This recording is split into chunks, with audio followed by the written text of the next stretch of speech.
विष्णू सहस्रनामाच्या विशेष नामांचा अर्थ पाहताना काल आपले 85 श्लोक झालेले. 86व्या श्लोकामधला पहिला विशेषनाम आहे सुवर्णबिंदू. सुवर्ण या अर्थाची अनेक विशेषणं आपण पाहिलेली आहेत. त्याच्या प्रत्येक अवयवाला, प्रत्येक त्याच्या कार्याला सुवर्णाची उपमा दिलेली आहे. आता इथे जे काय म्हटलेलं आहे, हेमांग आपण पाहिलं, सुवर्णवर्ण पाहिलं, तर सुवर्णबिंदू. आता हा बिंदू, हा जो बिंदू आहे, हा बिंदू म्हणजे ओंकार रूपातला जो अनुस्वार, त्याला बिंदू असा शब्द इथे वापरलेला. हा जो बिंदू असतो, हा ध्यानाच्या वेळेला योगी लोक या बिंदूवरती आपलं ध्यान एकाग्र करतात. आणि म्हणून असा जो बिंदू शब्दाने त्याचं जे सूक्ष्म रूप सुचवलेलं आहे, स्थूल रूपामध्ये तो सगुण रूपामध्ये अवतार कार्यांमध्ये आपण पाहिला, तसा हा निर्गुण रूपातला सूक्ष्मातला सूक्ष्म, अतिसूक्ष्म असं रूप त्याचं बिंदूनी दाखवलं आहे. नुसतं एक टिंब हे परमात्म्याचं चिन्ह आहे किंवा परमात्मा त्या ठिकाणी उपस्थित असतो. तेव्हा एकाग्र मन करण्यासाठी, या सूक्ष्मातल्या निर्गुण तत्वाकडे घेऊन जाण्यासाठी जो बिंदू आहे तो कसा आहे? सुवर्णाचा आहे, मोलाचा आहे. त्याच्याशिवाय एकाग्रता होऊ शकत नाही आणि म्हणून त्याला अतिशय मोलाचा, महत्त्वाचा अशा अर्थाने सुवर्णबिंदू असं शब्द दिला. आपण जसा सुवर्ण मध्य साधतो कुठल्याही गोष्टीचा, हे टोक नको किंवा ते टोक नको, सुवर्ण मध्य गाठतो, तसा इथे त्यांनी सुवर्णबिंदू केलेला आहे. ओंकार रूपातलं, निर्गुण निराकाराचं, बिंदूच्या रूपातलं सूक्ष्मतम असं वर्णन. पुढचं विशेषण घेतलं आहे अक्षोभ्य. आता इथे संधी केलेला आहे तो सुवर्णबिंदू रक्षोभ्य. तो रक्षोभ्य शब्द नाही आहे, बिंदू या विसर्गाचा र झालेला आहे, मूळ शब्द त्यातनं निघतो अक्षोभ्य. क्षोभ्य म्हणजे ज्याला क्रोध होतो, क्रोध अनावर होतो, क्रोधिष्ठ. अक्षोभ्य ज्याला कधीही क्रोध येत नाही, ज्याचा संताप अनावर होत नाही, अशा अर्थाने इथे याला अक्षोभ्य असं वापरलेलं आहे. मग आता हा संतांच्या रूपात आपल्याला अक्षोभ्य दिसतोच. शांतिघन ज्या रूपामध्ये आपण संतांना बघतो, कितीही त्यांना त्रास द्यायचा प्रयत्न करा, त्यांची शांती ढळत नाही.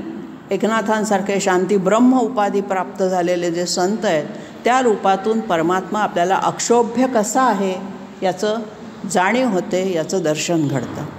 किंवा ज्याला शुद्धच करता येत नाही, ज्याला राग आणताच येत नाही, यामध्ये पारमार्थिक अर्थ काढला तर आपले जे रागद्वेषादी षड्रिपू आहेत, हे ज्यांचे पूर्णपणे निघून गेलेले आहेत. संतांचे निघून गेलेलेच असतात, पण निर्गुण अर्थाने ज्याच्यामध्ये हे रागद्वेष उत्पन्नच झालेले नाहीत. निघून केव्हा जातील? आधी उत्पन्न होतील तेव्हा निघून जातील. पण ज्याच्या ठिकाणी याची उत्पत्तीच नाही, षड्गुणातीत आहे, तो त्रिगुणातीत आहे, संबंधामध्ये किंवा षड्रिपूंमध्ये ज्याचा त्यांनी पराभव केलेला आहे, अशा अर्थाने सुद्धा त्याला अक्षोभ्य हे महत्त्वाचं लक्षण. आता आपले जे विकार असतात किंवा ज्या रूप, रस, गंध, शब्द ह्या ज्या तन्मात्रा आहेत 5, त्या रूपाने तो अक्षोभ्य आहे. आपल्याला जो राग येतो त्या ह्या रागद्वेषादी विकारांमुळे येतो आपल्यामध्ये असलेल्या, ते विकाररहित तो आहे, अविकारी आहे, अविचल आहे, अशा अर्थाने तो अक्षोभ्य आहे. न क्षोभ्या अक्षोभ्य असा त्याचा समास आहे. म्हणजे जो कधीही कोणावरही क्षुब्ध होत नाही, राग कोपिष्ठ होत नाही. पुढचं विशेषण घेतलं आहे सर्व वागीश्वरेश्वर. वागीश्वरांचा ईश्वर म्हणजे जे वाक म्हणजे वाणी, त्याचं वाग संधी करून ग होतो कचं. तर ही जी वाक आहे, ही जी वाणी आहे, त्याचा हा स्वामी आहे. वाचस्पती हे विशेषण आपण त्याच्यासाठी पाहिलेलं आहे. तर हा जो वाक आहे, हा सगळ्या संतांचं ते लक्षणच आहे की त्यांच्या वाणीवरती त्यांचं ताबा असतो. आपल्या तोंडातून अपशब्द ते बाहेर पडू देत नाहीत. अशा अर्थाने जे व्यास, ब्रह्मदेव यांना वागीश्वर किंवा ज्याला आपण वक्ते असं म्हणू शकतो. साधे वक्ते नव्हे, प्रवचन करते नव्हे, ब्रह्मांवरती भाष्य करण्याची ज्यांची पात्रता आहे असे श्री व्यासमुनी किंवा ब्रह्मदेवासारखेच सृष्टीचे निर्माण करते परमात्म्याचे अंश असणारे जे काही कोणी वागीश्वर असतील, या वागीश्वरामध्ये देवी सरस्वतीचा उल्लेख येतो.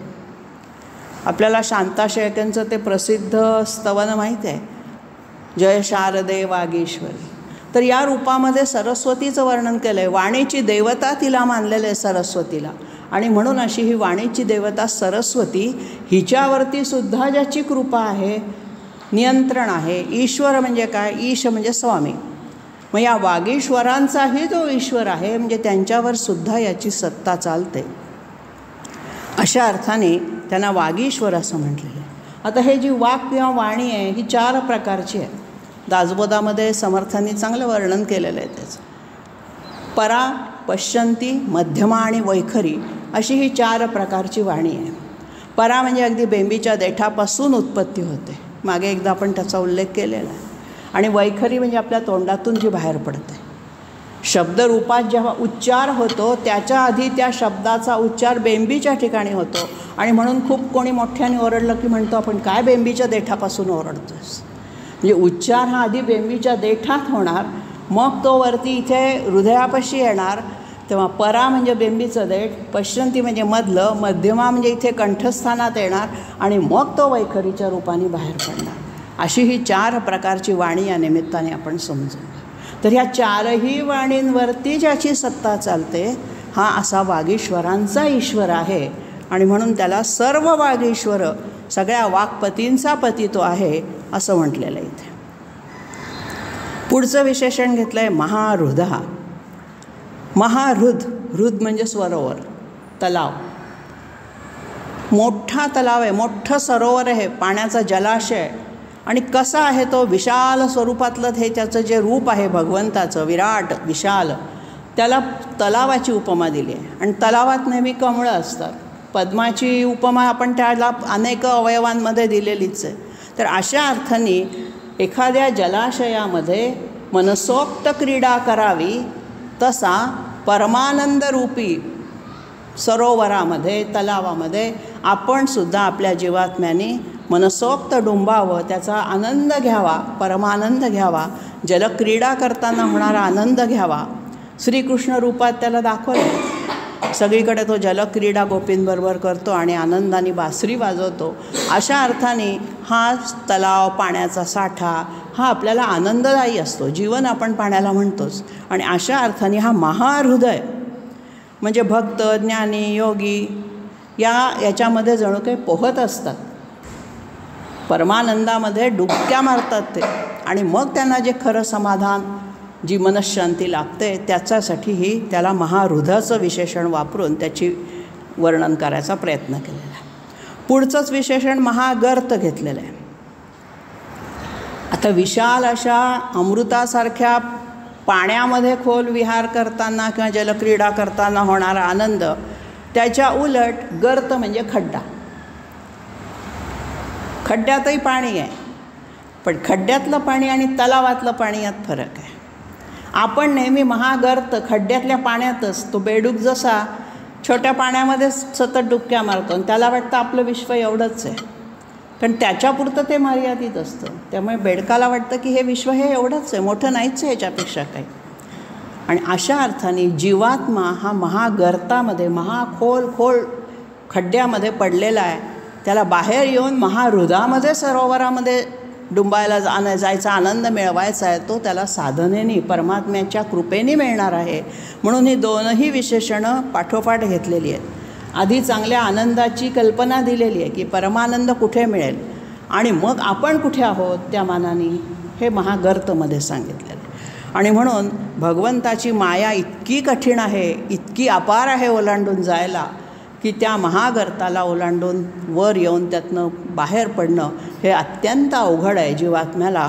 अशा अर्थाने त्या संदर्भामध्ये हा गर्त म्हणजे खड्डा किंवा खोल असं जो काही भाग आहे, हा भूगर्भातला दाखवला आहे, आणि महाहृद हे भूच्या पृष्ठभागावरचं दाखवलं आहे. म्हणजे आपल्याला या मायेच्या खोल दरीतून वर यायचं आहे, हे याच्यातून सुचवायचं आहे.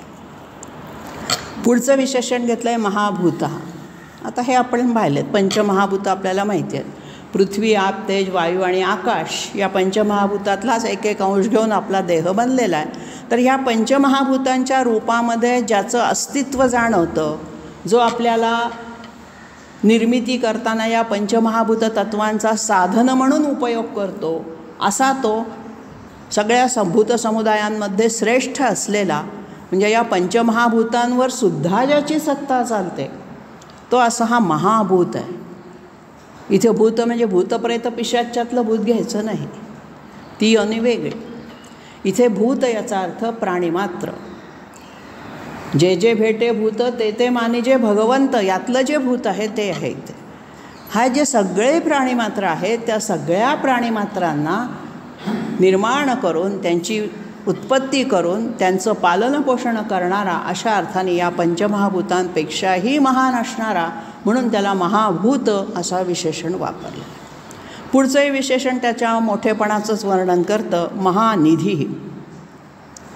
आता या सगळ्या भूतांचा जो साठा आहे, जे भांडार आहे, ते मोठंच असणार, कारण सगळे प्राणी मात्र त्याच्यामध्ये समाविष्ट झालेले आहेत. आणि म्हणून त्यांना सगळ्यांना साठवून ठेवणारा असा निधी म्हणजे भांडार, समुदाय, एक साठा आपण त्याला म्हणू शकतो. म्हणून सगळं काही ज्याच्यामध्ये साठवलेलं आहे, सगळ्यांचा समावेश ज्याच्यामध्ये आहे, किंवा जो ज्या सगळ्यांमध्ये समावलेला आहे, दोन्ही अर्थाने तो महानिधी आहे.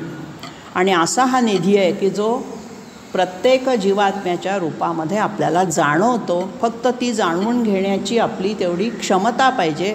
आपण तितक्या पातळीपर्यंत गेलो पाहिजे की जे जे आपल्यासमोर येतात ते ते सगळे भगवंताचेच अंश आहेत. अशा अर्थाने तिथे महानिधीही. आता हा जो निधी आहे हा कधी रिता होत नाही. कुबेराचं भांडार तरी एक वेळ रितं होईल, पण हा महानिधी जो आहे किंवा महाहृद जो आहे, आनंद देणारा परमानंद, हा कधीही कमी होत नाही. आणि म्हणून परमात्मा हा अक्षय आहे, अव्यय आहे, अविनाशी आहे. तसा तो महानिधी आहे, महाआनंद देणारा हृद आहे. त्याच्यानंतर महागर्त पण तोच आहे जीवात्म्याच्या रूपात, आणि महाहृद पण तोच आहे. अशा या सगळ्या विशेषणांनी भगवंताचं, परमात्म्याचं वर्णन या ठिकाणी केलेलं आहे. पुढच्या श्लोकाकडे वळूया. पुढच्या श्लोकातलं पहिलं विशेषण आहे कुमुद. हे विशेषण एकदा येऊन गेलं आहे. 63व्या श्लोकामध्ये आपण कुमुदचा अर्थ कमळ असा पाहिलेला आहे. चंद्रविकासी कमळ. कमळांचे जे प्रकार आहेत, सूर्यविकासी आणि चंद्रविकासी, त्यातलं जे चंद्रविकासी कमळ आहे त्याला कुमुद असं म्हटलं जातं. ते शीतलता, कौमुदी म्हणजे चांदणं, या अर्थाने शीतलता देणार आहे. पण इथे जे कुमुद विशेषण आलेलं आहे ते कमळ या अर्थाने आलेलं नाही आहे. याची फोड वेगळ्या अर्थाने केली आहे. कुम म्हणजे भूमी. संस्कृतमध्ये कुवरती अनुस्वार कुम, याचा अर्थ असतो पृथ्वी, भूमी, जमीन.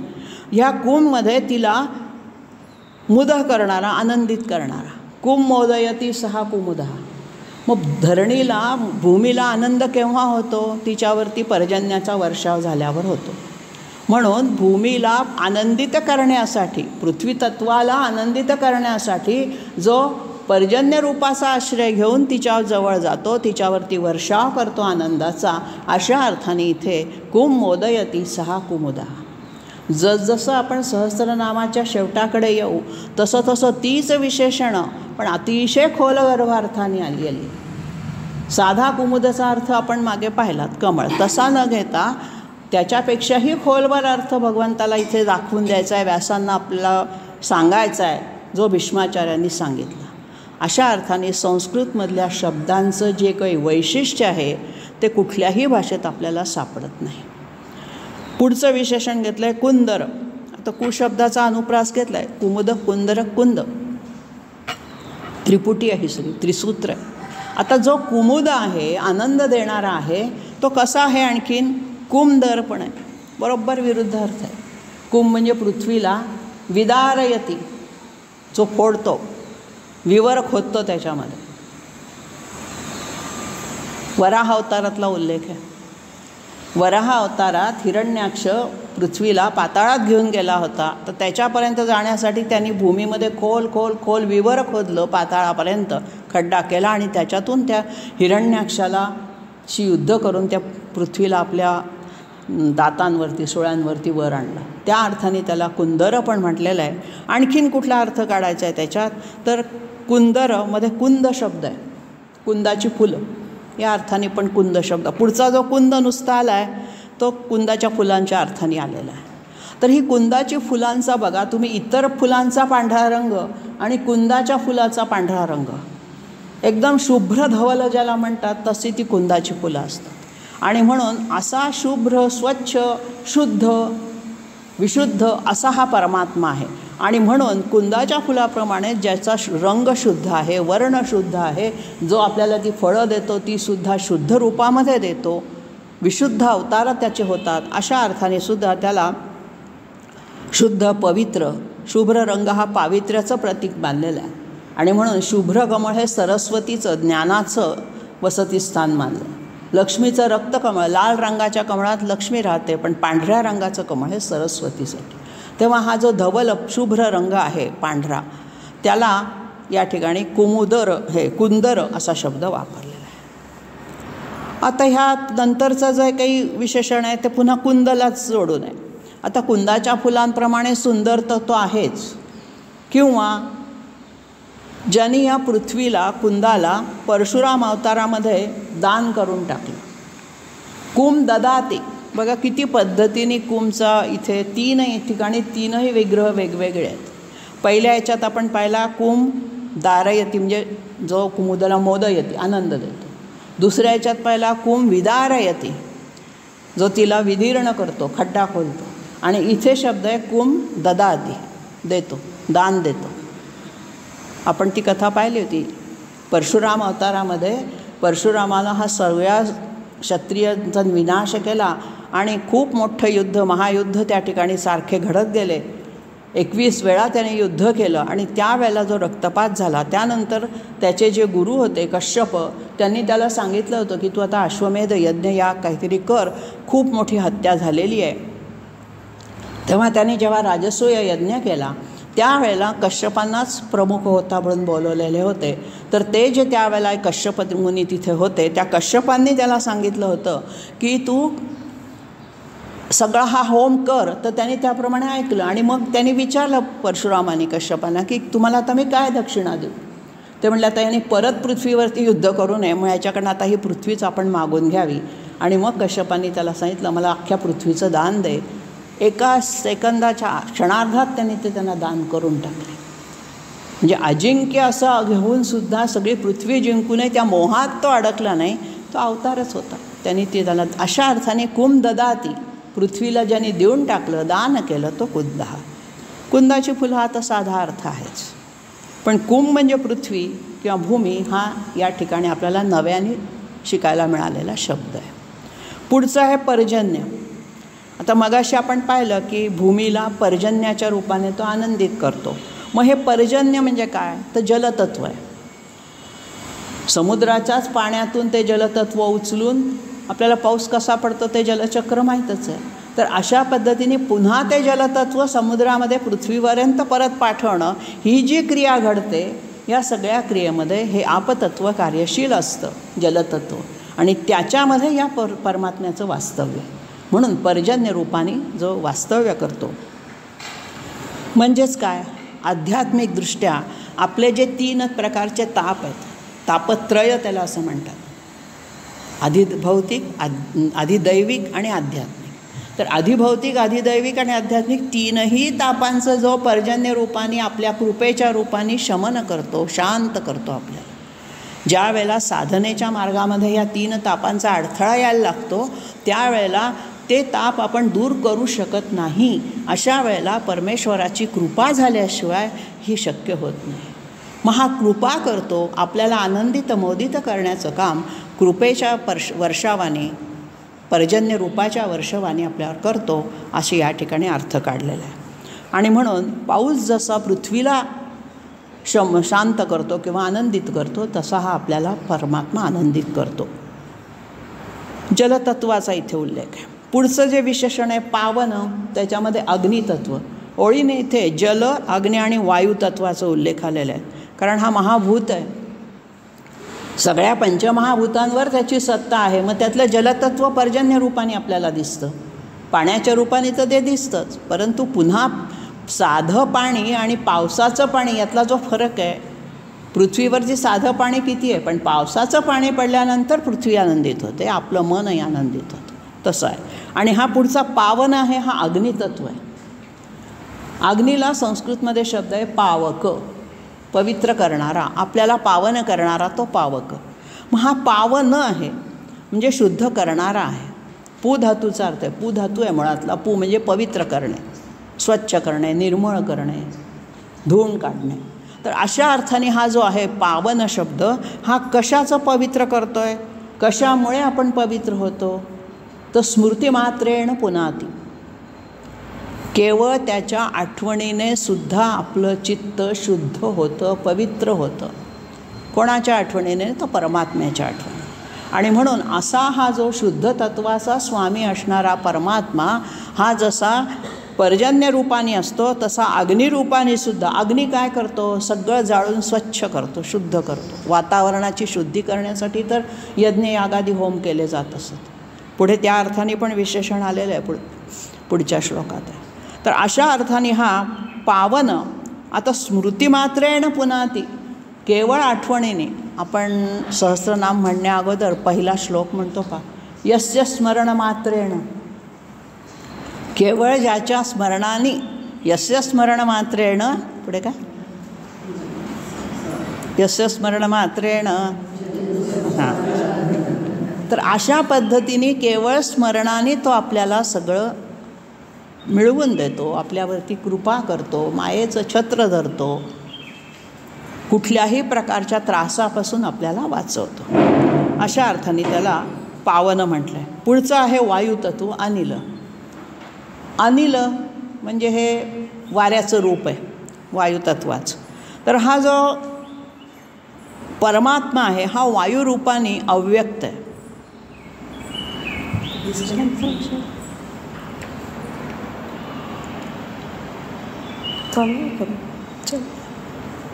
नाही, ते डिस्कनेक्ट झालं म्हणून सांगते.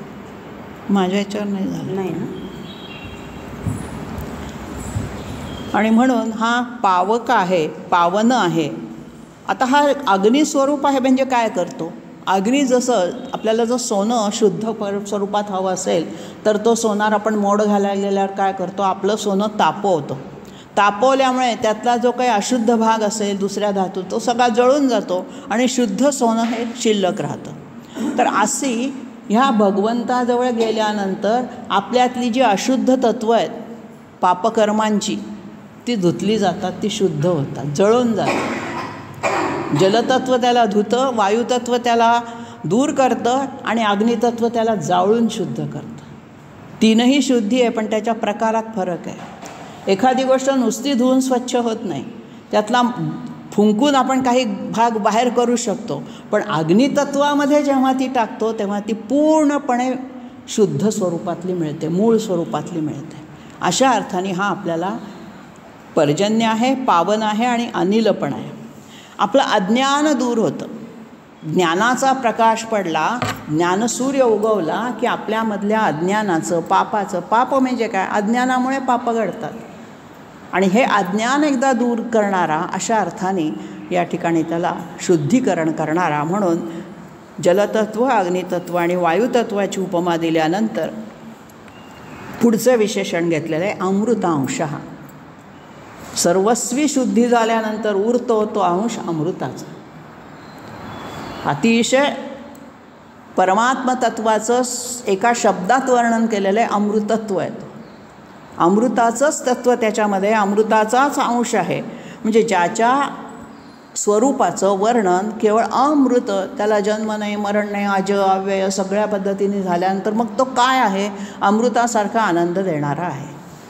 आणि म्हणून साधं अभिषेकासाठी सुद्धा जे आपण वापरतो त्याला दूध दही न म्हणता पंचामृत म्हणतो आपण. अमृत कसं आहे आपण कोणीही पाहिलेलं नाही, परंतु ते पंचामृत आहे. अमृतासारखं त्याला रूप येतं. 5 गोष्टी एकत्र केल्यानंतर त्याला दही दूध तूप म्हणत नाही कोणी, ते मिश्रण म्हणत नाही, तर त्याला पंचामृत शब्द वापरतो. त्याच्यामध्ये अमृताचा अंश येलेला आहे. असं हे अमृत जे काय आहे त्या अमृताचा तो अंश आहे. आणखीन एका पद्धतीने याची फोड केलेली आहे, अमृत अश.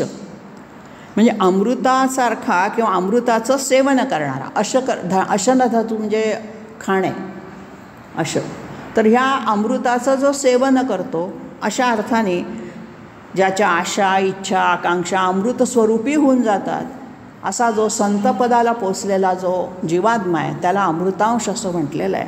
आणि म्हणून अवतार रूपात त्या अमृताचाच अंश घेऊन जन्माला आलेले आहेत अवतार, आणि त्या अमृतत्वाचाच आपल्याला परिसस्पर्श होत असतो. आणि म्हणून अवतार रूपातल्या सगुण रूपातल्या भगवंताला आपण जास्त मानतो किंवा त्यांची उपासनेसाठी आपण त्यांचा आधार घेतो. पुढचं आहे सर्वज्ञ. आता हा जो सर्वज्ञ सर्वम जानाति इति सर्वज्ञ, जे सगळं जाणतो. आता जाणण्यासारखं त्याच्याजवळ काय, त्यालाच जाणून घ्यायचं आहे, तो तर ज्ञाता आहेच, तो तर ज्ञानाचा साठा आहेच, ज्ञाननिधीच आहे तो. आणि म्हणून त्याला सर्वज्ञ. दुसऱ्या अर्थाने तो सगळं काही जाणतो, म्हणजे तुम्ही काय काय करताय हे त्याच्यापासून लपून शकत नाही, तो सगळं जाणतो, सगळ्यांवरती सहस्त्र अक्षांनी डोळ्यांनी नजर ठेवून आहे. आणि म्हणून अशा अर्थाने तो ज्ञानस्वरूप तर आहेच आहे, परंतु सर्वांचा जाणकार आहे, सगळ्या शास्त्रांचा वेदांचा सगळ्याचा तो वेदवित. आपण काल त्याचं विशेषण पाहिलं, तोच अर्थ सर्वज्ञमध्ये. साधा भौतिक ज्ञानातला सुद्धा कोणी जाणकार असेल तर आपण त्याला म्हणतो हा त्यातला जाणकार आहे, तज्ज्ञ आहे. तज्ज्ञ ते तज्ज्ञ होतं. तसं हे अमृतज्ञ आहे, सर्वज्ञ आहे. आणखीन कसं आहे, सर्वतोमुख आहे. हेही विशेषण आपण 77व्या श्लोकामध्ये पाहिलं होतं. सर्वतोमुख, त्याला सगळ्या दिशेने मुख आहे, चारी दिशेने तू एकाच वेळेला बघू शकतो. आणि अशा अर्थाने त्याला सहस्त्राक्ष, सर्वतोमुख, सर्वसाक्षी, शतानन हेही विशेषण काल परवा पाहिलं. शेकडो डोळे आहेत त्याला, आनन पण, मुख पण शेकडो आहेत. पुरुष सूक्तात त्याचं छान वर्णन केलेलं आहे. तेव्हा अशा पद्धतीने हा सर्वतोमुख, सर्वतो अनंत रूपाने सगळीकडे व्यापून उरलेला सर्वतोमुख असणारा हा तिन्ही काळामध्ये म्हणजे भूत भविष्य वर्तमान तिन्ही काळांचंही त्याला ज्ञान आहे. त्या अर्थाने तो सर्वज्ञ आणि सर्वतोमुख आहे. ही दोन्ही एकत्र घ्यायचे, सर्वज्ञ आणि सर्वतोमुख. केवळ जाणकार असून चालत नाही, त्याचा धाक सगळ्यांवर असला पाहिजे. अशा अर्थाने तो सर्वतोमुख आहे, सगळीकडे बघतोय आपल्याला भगवंत बघेल हा धाक ज्या वेळेला आपल्या मनात निर्माण होईल त्या वेळेला आपल्या हातनं दुष्कृत्य होणार नाहीत. काय आपण काय केलं तरी कोणाला कळते असं जर म्हणलं तर माणूस वाईट मार्गाला जातोच. परंतु नाही, भगवंताला जे आवडेल तेच माझ्या हातून घडेल. भगवंताला मी हे केलेलं आवडेल का हा आधी मनामध्ये कृत्य करताना विचार आला पाहिजे, कर्म करताना. आणि म्हणून त्याला जे रुचेल पचेल आवडेल तेच मी करेन, तर मी भगवंताचा लाडका होईल. आपल्याला एखादी व्यक्ती का आवडते, ती आपल्या मनासारखी वागते तेव्हा आवडते. जर मनाविरुद्ध वागू दे, ती आवडत नाही. मग भगवंताचंही तसंच आहे ना, तुम्ही त्याच्या मनासारखं नाही वागलात तर तो नाही आवडणार, त्याला आपण आवडणार नाही. आणि म्हणून सगळ्या बाजूंनी, सगळ्या दिशांनी, सगळ्या कालरूपांनी तो आपल्यावरती लक्ष ठेवून आहे. म्हणून त्याला सर्वज्ञ आणि सर्वतोमुख, शतानन अशा अर्थाने त्याला म्हटलेलं आहे. पुढच्या विशेष शब्दाकडे जाऊया, सुलभ. कालच पाहिलं आपण दुर्लभ आहे, इथे म्हटलं सुलभ. मग कोणत्या अर्थाने दुर्लभ आणि कोणत्या अर्थाने सुलभ? सुलभ, लभ म्हणजे लभधातूचा संस्कृतमधला अर्थ आहे मिळणे. मिळण्यास सोपं ते सुलभ, मिळण्यास दूर म्हणजे अवघड कठीण ते दुर्लभ. मग या ठिकाणी मिळवण्याला जो सोपा आहे तो कोणासाठी सोपा आहे आणि कोणासाठी अवघड आहे? तर जे भक्त अनन्य निष्ठेने त्याची भक्ती करतात त्या भक्तांनी अर्पण केलेल्या सगळ्या रूपाने जो प्रसन्न होतो, पत्रम पुष्पम फलम तोयम योमद्भक्त्या समर, जो भक्तिपूर्वक करतो त्याला तो मिळवणं भक्तिमार्गातून सोपं जातं. परमात्मा मिळवण्याचे किंवा परमगती प्राप्त करण्याचे 4 मार्ग पाहिले होते आपण, ज्ञानमार्ग, योगमार्ग, कर्ममार्ग आणि भक्तिमार्ग. ज्ञानमार्ग अवघड असला, योगमार्ग कठीण आहे, पण सगळ्यात सोपा भक्तिमार्ग आहे. आणि म्हणून ज्ञानमार्गाने आणि योगमार्गाने तो दुर्लभ आहे, का अवघड आहे. पटकन मिळतो पण अवघड आहे. एखादा घाट चढून जायचा असला तर गाडीने अशी वळणं घेत खूप वेळानंतर आपण तिथे वर जाऊन पोचतो. पण एखादा कडा पर्वतारोहण करणारा काय करतो, क्षणात कडाकडून वर जातो. पण वर जाताना त्याला केवढी मोठी रिस्क असते, तो पटकन पडू पण शकतो. तर योग मार्ग हा असा आहे, पर्वतारोहण करण्यासारखा आहे. आणि भक्तिमार्ग कसा आहे, हळूहळू हळूहळू वळणावळणाने कित्येक जन्म चालेल पण नक्की वर पोचणार आणि पडण्याची भीती नाही. अशा अर्थाने त्याला तो सुलभ पण आहे, दुर्लभ पण आहे. आणि म्हणून ज्याला जो मार्ग निवडता येईल, ज्याला पर्वतारोहण करता येईल, ते कशाला वळणावळणाने जातील, ते सरकन दोरीने वर निघून जातात. आपल्याला ते जमणार नसेल तर आपण आपलं ठरवायचं की कोणता मार्ग आपल्यासाठी सुलभ आहे. अशा अर्थाने त्याला ज्ञानी लोकांना तो सुलभ आहे आणि भक्तिमार्गांनाही तो सुलभ आहे. योगी मार्गांना मात्र तो दुर्लभ वाटतो. ध्यानामध्ये त्यांना साठवून ठेवताच येत नाही, कारण परमात्मा हा निजरूपात आहे. अवघड वस्तू कोणती असते, ज्या वेळेला आपण त्याच्याकडे जाण्याचा प्रयत्न करतो आणि त्या प्रयत्नांमध्ये आपल्याला यश येत नाही, तर आपण काय म्हणतो, जाऊ दे, फार अवघड आहे, सोडून द्या. प्रश्नपत्रिकेमध्ये एखादं गणित अवघड आलं की आपण सोडून देतो, जाऊ दे, त्याच्यात पुढे चला. पण हा भगवंत कसा आहे, तो सुलभ कोणत्या अर्थाने आहे, तो आपल्या जवळच आहे. आपण त्याला बाहेर शोधतो. तो इतक्या आपल्या मध्ये वास करून ठेवलेला आहे की आपल्यामध्ये असणारी वस्तू, आपल्या जवळ असणारी वस्तू शोधावी लागते का, ती आपल्याला सुलभ आहे. खरं म्हणजे आपल्या हातात आहे, आपल्या हृदयात आहे तो. पण आपण तुझं आहे तुझपाशी परी तू जागा चुकला असे म्हणून आपण त्याला बाहेर शोधतो, मंदिरात शोधतो, पोथ्यांमध्ये शोधतो, सगळीकडे शोधत बसतो. म्हणून तो दुर्लभ आहे. पण सुलभ आहे. त्याला जर तुम्ही आतून हाक मारा अंतःकरणामधल्या हृदयस्थ परमेश्वराला, तो पटकन ओ देईल. तो तुमच्या जवळ आहे म्हणून सुलभ आहे, तो तुमच्यापासून लांबही आहे म्हणून तो दुर्लभ आहे.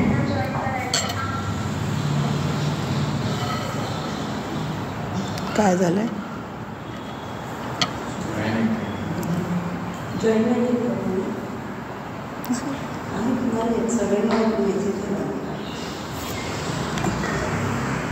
जाऊ दे आता, थोडंच आहे ते लिंक तुटून जाते बोलण्याचं, एक जे डोक्यामध्ये भरलं. तेव्हा या अर्थाने आपण त्याला सुलभ म्हटलं. पुढचं आहे सुव्रत. ज्याचं व्रत चांगलं आहे, सु म्हणजे चांगलं, इथे सुशब्द वापरलेले आहेत दोन्ही ठिकाणी. आता हा सुव्रत म्हणजे आपण हाही शब्द येऊन गेलेला आहे, मला वाटतं 49-50व्या केव्हा तरी श्लोकामध्ये सुव्रत त्याला म्हटलेलं आहे. ज्याची जी व्रतं आहेत, याचं व्रत कुठलं आहे, सगळ्यात श्रेष्ठ व्रत सृष्टीचं पालनपोषण करणे, हा त्याचं भगवंताचं व्रत आहे. आणि त्या अर्थाने त्यांनी व्रत स्वीकारलेलं आहे.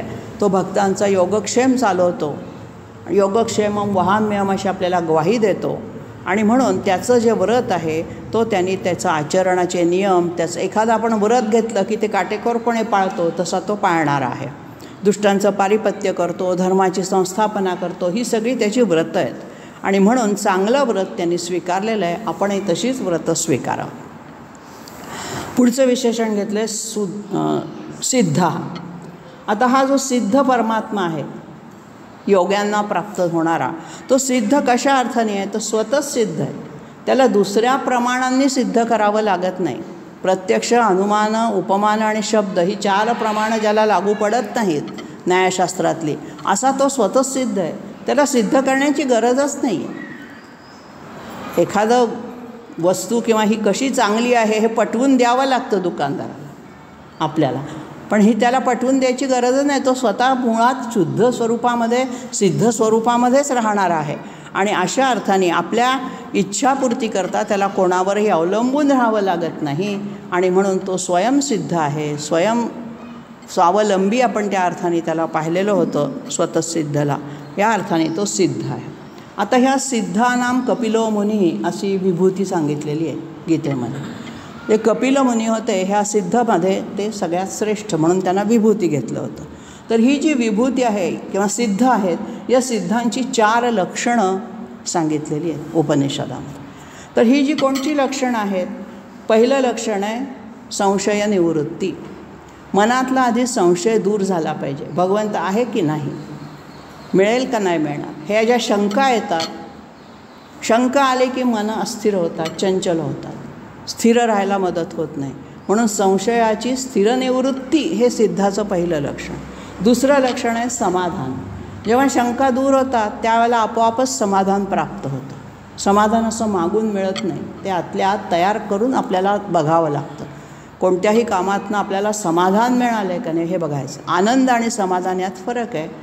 समाधान ही मनाची प्रसन्न अवस्था आहे.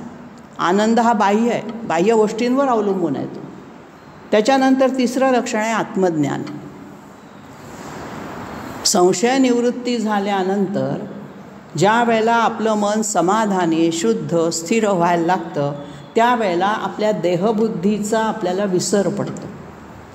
मी हा देह म्हणजे मीच, करता मीच प्रत्येक गोष्टीचा, ह्या देहबुद्धीचा विसर पडणं हे सिद्धाचं तिसरं लक्षण आहे. आणि चौथं लक्षण आहे स्वरूपानुसंधान साधणं, म्हणजेच भगवंताची प्राप्ती, परमानंदाची प्राप्ती, परमात्म्याच्या नजीक जाणं, मोक्षपद मिळवणं. तेव्हा ह्या सिद्ध लोकांच्या ह्या 4 लक्षणांनी हा परमात्मा त्यांना सिद्धांना जसा प्राप्त होतो त्या अर्थी तो आपल्यालाही आहे, फक्त त्या दृष्टीने आपणही सिद्ध बनण्याचा प्रयत्न केला पाहिजे. पुढचं विशेषण आहे शत्रुजित आणि त्याच्यापुढे शत्रुतापना. जोडीने बघूया. शत्रुजित म्हणजे शत्रूला जिंकणारा आहे. आता हा शत्रूला जिंकणारा कशा अर्थाने आहे तर अवतार कार्यामध्ये त्यांनी सगळ्या शत्रूंना पराभूत केलं आहे, त्यांचा वध केलेला आहे. वध आणि हत्या यात फरक आहे. चांगल्या कारणासाठी केला जातो तो वध असतो. रामाने रावणाची हत्या केली असं कधी म्हणणार नाही आपण रामाने रावणाचा वध केला असंच म्हणतो. म्हणजे वध आणि हत्या दोन्हीमध्ये काय आहे, प्राण घेणंच आहे. पण शब्द छटेमध्ये कसा फरक आहे. हत्या ही स्वार्थासाठी केली जाते आणि वध हा जनकल्याणार्थ समाज लक्षणार्थ केला जातो. अशा अर्थाने इथे शत्रुजित राम कृष्ण परशुराम या सगळ्या अवतारांमध्ये शत्रूंना त्यांनी जिंकलेलंच आहे. रणांगणावर युद्धात म्हणा किंवा एरवी पण सदैव त्यांनी शत्रूंना जिंकलेलं आहे. पुढचं विशेषण आहे शत्रुतापन. शत्रूला जिंकणं वेगळं आणि शत्रूला ताप देणं वेगळं. तापन म्हणजे ताप देणार.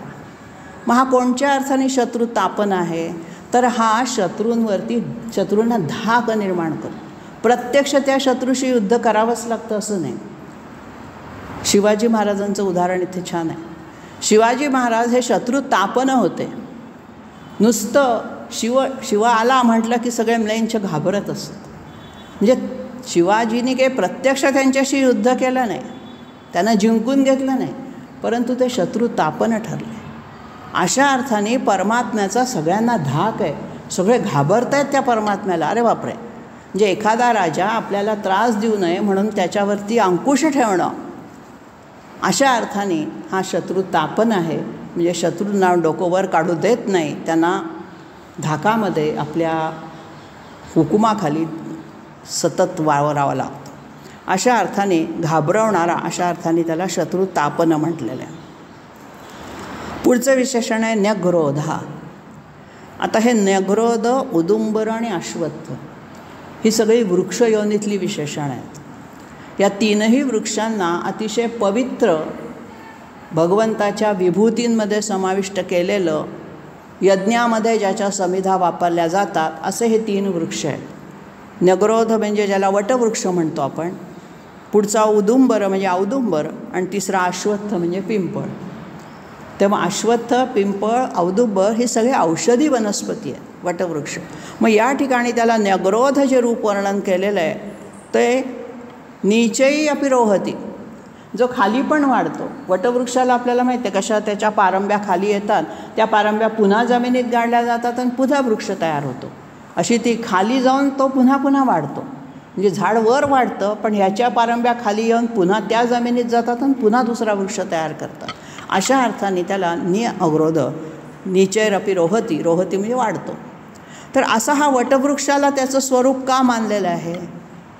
परमात्माचं जे आहे त्या 15व्या अध्यायात म्हटलं आहे ऊर्ध्वमूल मधशाखम, ते हेच रूप आहे. आपल्या सगळ्यांचं जे मूळ आहे ते वर आहे, परमात्म तत्व, आणि त्याचा पसारा आहे हा आपण खाली वाढलेला आहोत.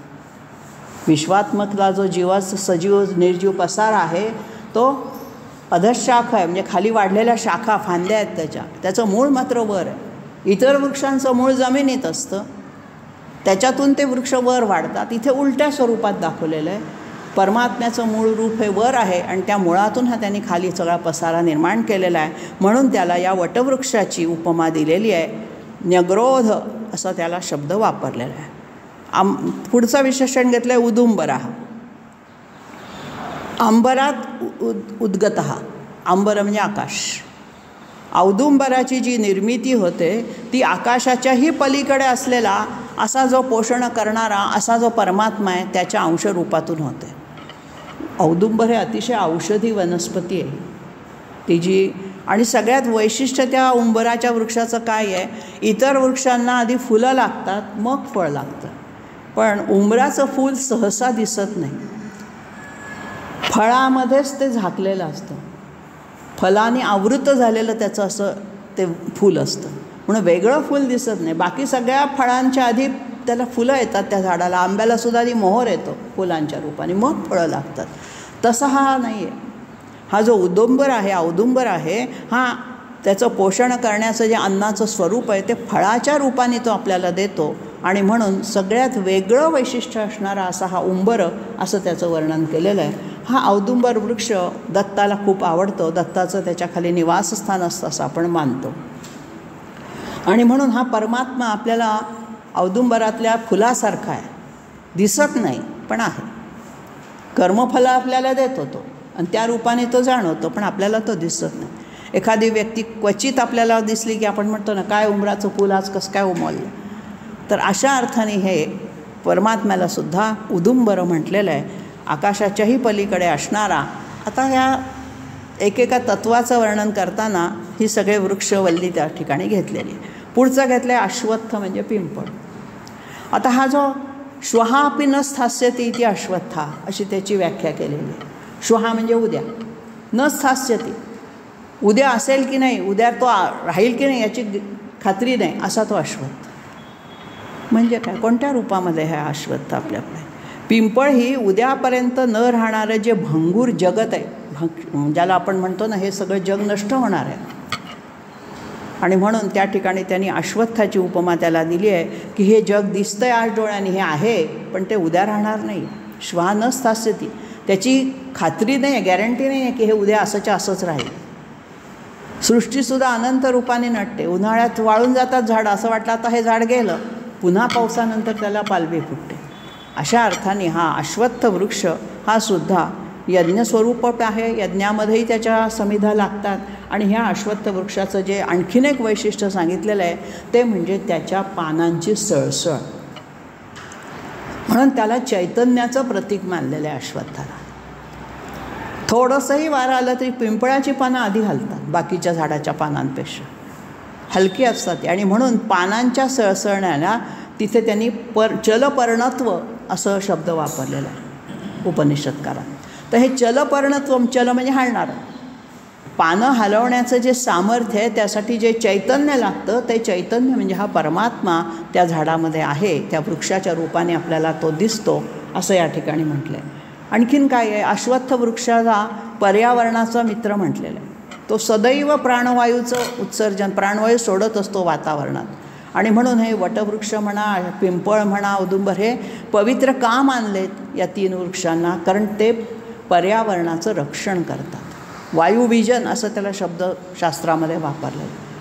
म्हणजे गर्भवायू कार्बन डायऑक्साईड घ्यायचा आणि प्राणवायू सोडायचा, आपल्याला त्याची मदत होते. त्यांना कार्बन डायऑक्साईड अन्नधारकाला मदत होते. अशा अर्थाने वायुविजनाच्या प्रक्रियेमधले हे तीनही वृक्ष अत्यंत महत्त्वाचे आहेत. आणि म्हणून पर्यावरणाचा विचार आज नाही तर त्या काळापासून केलेला आहे. आणि त्याला देवाचं रूप मानलं की लोक त्या काळामध्ये ऐकायचे, अरे हो औदुंबराचं तोडायचं नाही. का नाही तोडायचा, तिथं दत्ताचं निवासस्थान, म्हणजे मग लोक ऐकायचे. धाक, जरब, भीती थोडीशी. कारण नाहीतर लोक त्यात का म्हणून विचारलं काय सांगायचं, त्यांना हे पटत नाही की नाही ते पर्यावरणाचं, अरे काय असलं पर्यावरण माहीत नाही. अडाणी अशिक्षित लोकांना देवावरती फार विश्वास असतो, मग ते औदुंबर तोडत नाहीत. अशा अर्थाने यज्ञांग म्हणूनही या तीनही व्याधी ह्यांचा उल्लेख आहे. अनेक रोगव्याधी दूर करण्यासाठी वटवृक्ष, औदुंबर आणि पिंपळ या सगळ्यांचा वापर केला जातो. तर अशा पद्धतीने ज्या सबंध वृक्ष योनीमध्ये ह्या सबंध परमात्म्याच्या अंशाचं दर्शन आपल्याला घडेल, मग ते आपतत्वातलं असेल जलतत्वातलं म्हणजे आपतत्व, जलतत्व किंवा अग्नितत्व, वायुतत्व, जमिनीच्या स्वरूपात अशी विशेषणं आता ह्या सगळ्या श्लोकांमध्ये घेतलेली आहेत. कुमध्ये भूमी घेतली आहे, पृथ्वी घेतलं आहे, इथे सगळ्यामध्ये वेल घेतलेलं आहे. आणि शेवटचं विशेषण घेतलं आहे चाणूरांध्र निषूदन. एकच शब्द येतो. खरं म्हणजे 88व्या श्लोकातली जी शेवटची ओळ आहे ना, तो सगळा एक शब्द आहे. एका दमात त्याचा उच्चार झाला पाहिजे, कुठेही तोडायचं नाही आहे. ते न्यग्रोधोंदुंबरोश्वत्थश्चाणूरांध्र निषूदन, इथेच थांबायचं. आपण सोयीसाठी अनुष्टुप वृत्तातल्या 8व्या अक्षरावर घेतो थोडंसं यती म्हणजे थांबणं. तर न्यग्रोध, उदुंबर, अश्वत्थ, चाणूर, अंध्र आणि निषूदन असे त्याचे शब्द आहेत. आता हे चाणूरांध्र निषूदनामध्ये अंध्र काय आहे? अंध्र ही एक असुर जमात होती पूर्वी, आणि त्यांचा जो कोण मुख्य होता तो चाणूर नावाचा दैत्य होता. असुरांमध्ये सुद्धा घराणी आहेत अशी. दैत्यकुळ जे आहे ते दितीचे मुलं ती सगळी दैत्य, आदितीचे मुलं ते आदित्य म्हणजे देव. कश्यपांच्या 2 पत्नी होत्या, दिती आणि आदिती. आदितीपुत्र म्हणून आदित्य सूर्याला आपण म्हणतो. तसे दितीचे जे कोणी मुलं होते ते सगळे राक्षस असुर होते. त्यांना दैत्यकुळ म्हटलेलं आहे. तर चाणूर हा नुसता राक्षस नाही तर दैत्य होता, दितीपुत्र होता. आणि त्या चाणूराला या असुर कुळांमधल्या म्हणजे अंध्र म्हणजे आंध्र प्रदेश असा त्याचा साधा वरवरचा अर्थ लावला जातो. पण आंध्र प्रदेश हा अर्थ सहस्रनामाच्या काळातला त्यावेळेला काय असे प्रदेश नव्हते, पण त्या भागामध्ये या दैत्यांची वस्ती होती. जिथे आज आपण आंध्र प्रदेश मानतो किंवा त्याला नाव दिलेलं आहे, तो जो समुद्राकाठचा भाग आहे त्या खंडामध्ये, त्या काळची खंडरचना वेगळी होती. तर तिथे या चाणूराच्या शासनाखाली, चारुणाच्या आधिपत्याखाली अनेक दैत्य राहत असत. आणि तिथे जाऊन आपण वसुदेव सुतम देवांमध्ये म्हणतो कंस चाणूर मर्दनम. कंस आणि चाणूर हे दोन्ही दैत्य कुळातले होते. तर या चाणूराला तिथे त्यांनी मारलेलं आहे. निषूदन म्हणजे मारणारा, त्याला संपवणारा. तेव्हा ही जी चाणूर, अंध्र आणि निषूदन म्हणजे चाणूर नावाच्या दैत्याला ठार मारणारा, अर्थात श्रीकृष्ण अवतारामध्ये त्यांनी हे सगळं केलेलं आहे. कंस चाणूराला मारलेलं आहे, कारण ते अतिशय अनावर झालेले होते, लोकांना त्रास द्यायला लागलेले होते, लोकांना जगणं नकोसं करून टाकलेलं होतं. अशा अर्थाने भक्तांच्या रक्षणार्थ, सज्जनांच्या रक्षणार्थ, दुष्टांचं निर्दालन करणारा, हे जे त्याचं सगळ्यात मोठं वैशिष्ट्य आहे, ज्यासाठी त्याचे एवढे अवतार झालेले आहेत, ते सगळे या ठिकाणी उल्लेख केलेले आहेत. इथे आंध्रमधला जो चाणूर दैत्य होता त्या दैत्यकुळातल्याचा वध त्यांनी केला. कृष्ण रूपातला अवतारातलं हे विशेषण आहे या ठिकाणी.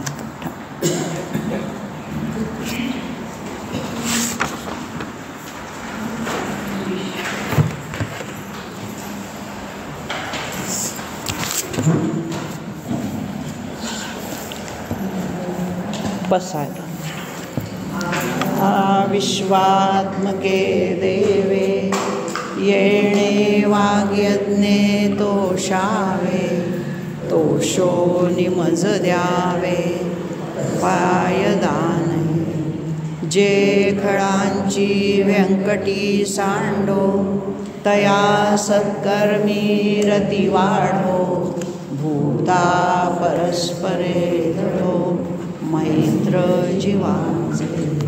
दुरितांचे तिमिर जावो, वृक्ष स्वधर्म सूर्ये पावो. जो जे वांछील तो ते लावो, प्राणी मंगळी. निष्ठांची मांदियाळी, अनवरत हो मंडळी. भेट तू भूता, चला कल्पतरूंचे आरव. चेतना चिंतामणींचे गाव, बोलते जे अर्णव पीयूषांचे. चंद्रमे जे अलांछन,